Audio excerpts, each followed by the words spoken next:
키포인트 28번 경영공시 및 상품공시에 대해서 살펴보도록 하겠습니다.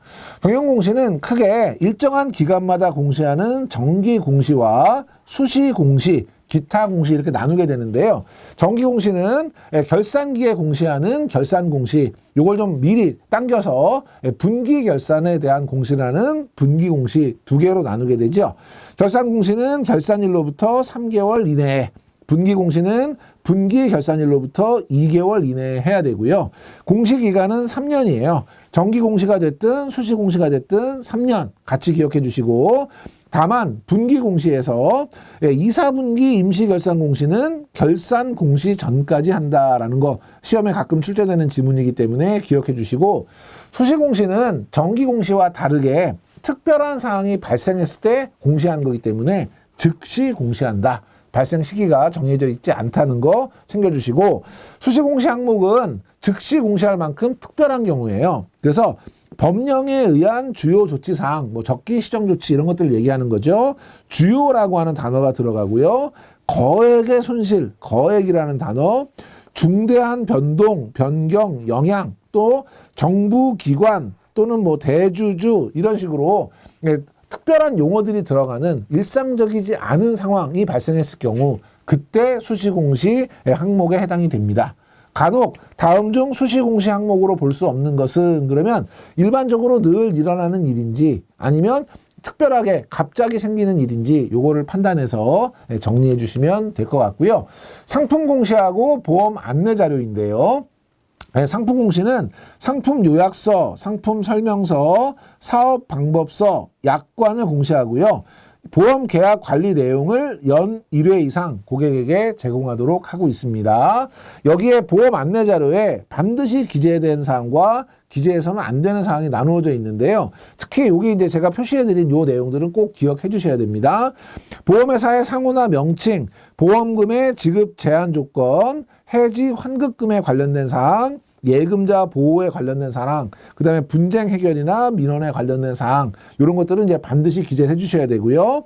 불공정 거래 행위에 관련된 사항이나 보험 계약 내용과 다른 사항, 다른 보험 상품과 비교하거나 자사 상품을 유리하게 비교한 사항, 이런 것들은 금지 사항이니까 이 두 개 서로 비교해서 잘 챙겨두시기 바랍니다.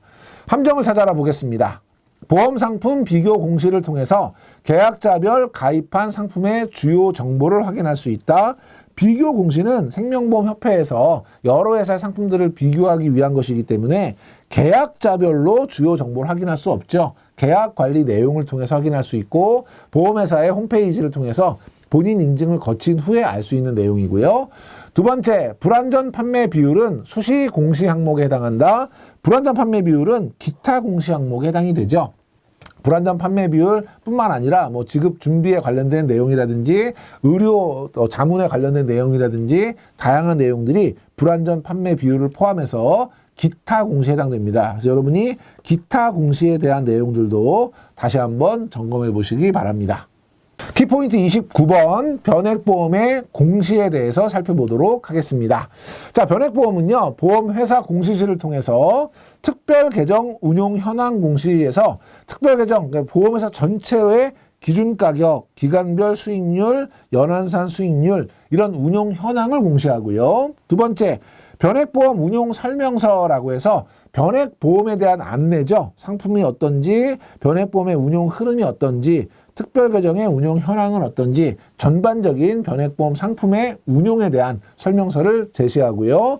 마지막으로 개인별로 계약 관리 내용을 확인할 수 있죠. 요거는 계약자별로 개인별 적립금, 해지 환급금, 요런 이제 본인 인증하고 나서 본인의 계약 사항들을 확인할 수 있는데, 변액보험 같은 경우에는 분기 1회 이상 이런 본인의 계약 관리 내용, 운용 보고서가 되겠죠. 이런 것들을 제공하도록 하고 있습니다. 그래서 자산운용 보고서는 분기 1회 이상 계약자에게 교부해야 된다. 분기 1회 꼭 기억해 주시고요. 생명보험협회 공시실은 상품 공시가 아니라 비교 공시가 되겠죠. 여러 생명보험회사의 상품을 비교 공시하도록 하고 있고, 매일매일 변액보험 펀드별 기준가격 및 수익률, 보수 비용 이런 것들을 공시하고요. 특히 요 매일매일 공시한다는 거 매월 한 번 공시한다로 시험에 많이 나옵니다. 여러분이 꼭 챙겨두셔야 되는 부분이 되겠습니다. 함정을 찾아라 보겠습니다. 생명보험협회는 변액보험 펀드별 기준가격 및 수익률을 매월 말에 공시하고 있다. 매월 말이 아니라 매일매일 공시하고 있고요. 변액보험의 경우 연 1회 이상 보험 계약 관리 내용을 계약자에게 문서로 제공한다. 연 1회가 아니라 분기 1회 이상 제공하도록 하고 있죠. 이런 함정들 유의 깊게 봐주시면 되겠습니다.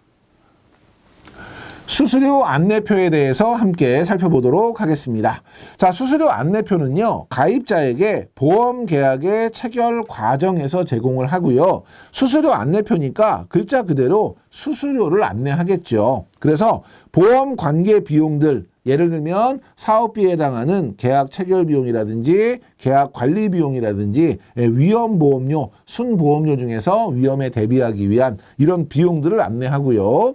두 번째, 특별 계정을 운영하기 위한 펀드의 보수라든지 관련된 비용들, 그리고 증권 거래 비용 같은 것들을 안내를 하고요. 세 번째, 보증비용, 최저 사망보험금이나 최저 연금 적립금, 기타 최저 보증을 하는 부분에 대한 보증 비용들을 우리가 안내를 하는 이런 표를 수수료 안내표라고 합니다. 함정을 찾아라 한번 보겠습니다. 저축성 변액보험 수수료 안내표를 통해서 위험보험료, 예금보험료율, 보증비용 등을 확인할 수 있다. 위험보험료와 보증비용은 확인할 수 있지만 예금보험료율은 확인할 수 없죠. 두 번째, 저축성 변액보험의 수수료 안내표는 1년 이상 유지된 계약에 대해서 결산일을 기준으로 제공한다.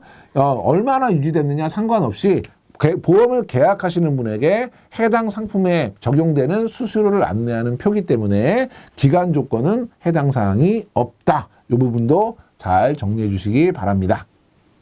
키포인트 30번, 변액보험 판매 시 필수 안내사항과 금지사항 비교에 대해서 살펴보도록 하겠습니다. 자, 변액보험은 판매 시에 필수 안내사항이 있는데요. 운용 실적에 따라서 사망보험금, 해지 환급금이 변동된다는 내용, 그러나 사망보험금은 최저 보증된다는 내용 함께 알려주셔야 되고요. 예금자 보호법에 적용이 제외가 된다. 다만 최저 보증하는 부분과 특약 부분에 대해서는 예금자 보호가 적용된다. 알려주셔야 되고요.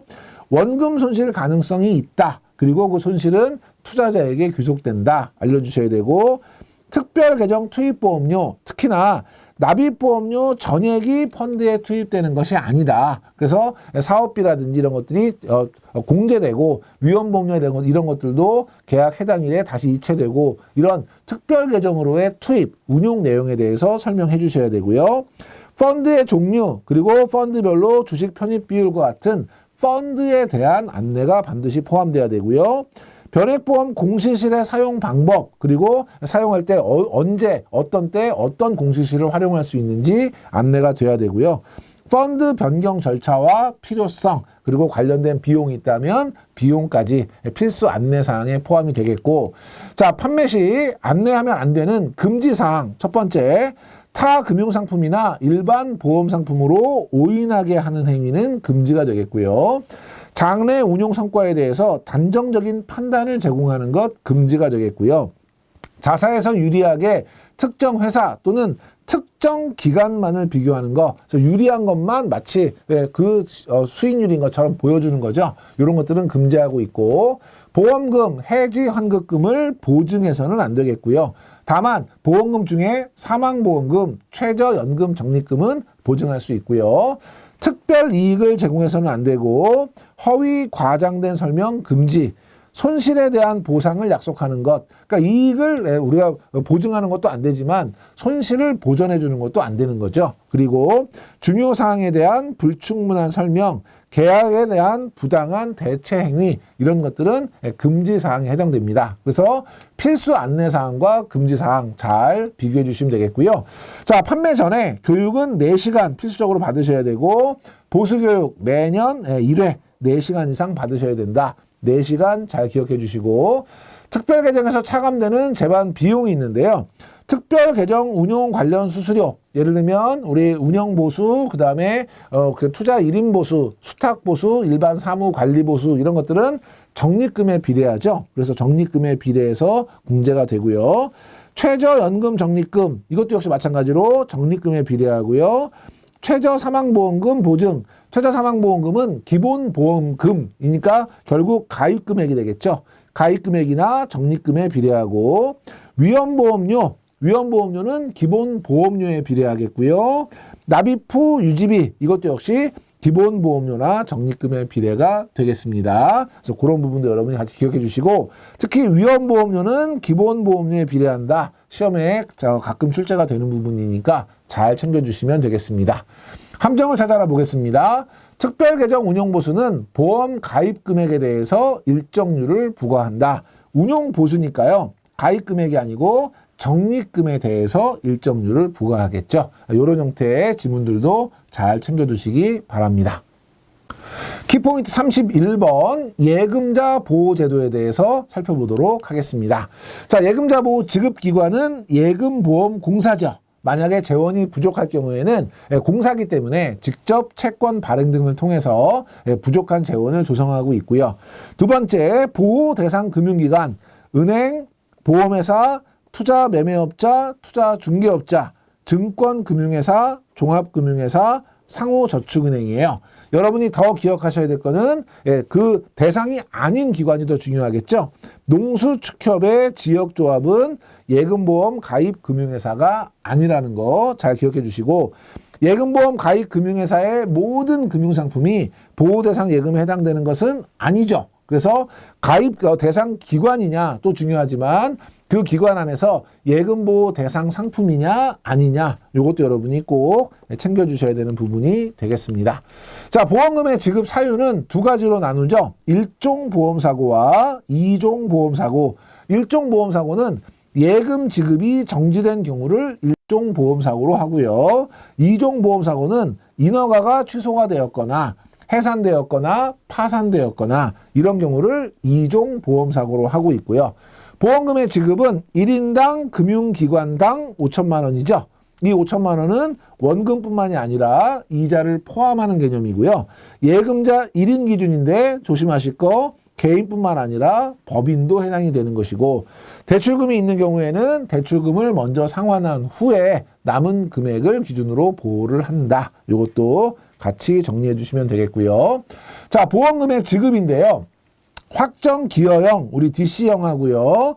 개인형 퇴직연금제도, IRP, 이거를 합해서 이 퇴직연금에 대해서는 1인당 5천만 원을 별도로 보호하고 있고 다만 DB형, 확정급여형은 보호 대상에서 제외된다는 거 기억해 주시고 변액보험의 특약, 그리고 최저 보증하는 부분, 이 부분은 예금자 보호 대상에 해당된다는 것도 다시 챙겨주시면 되겠습니다.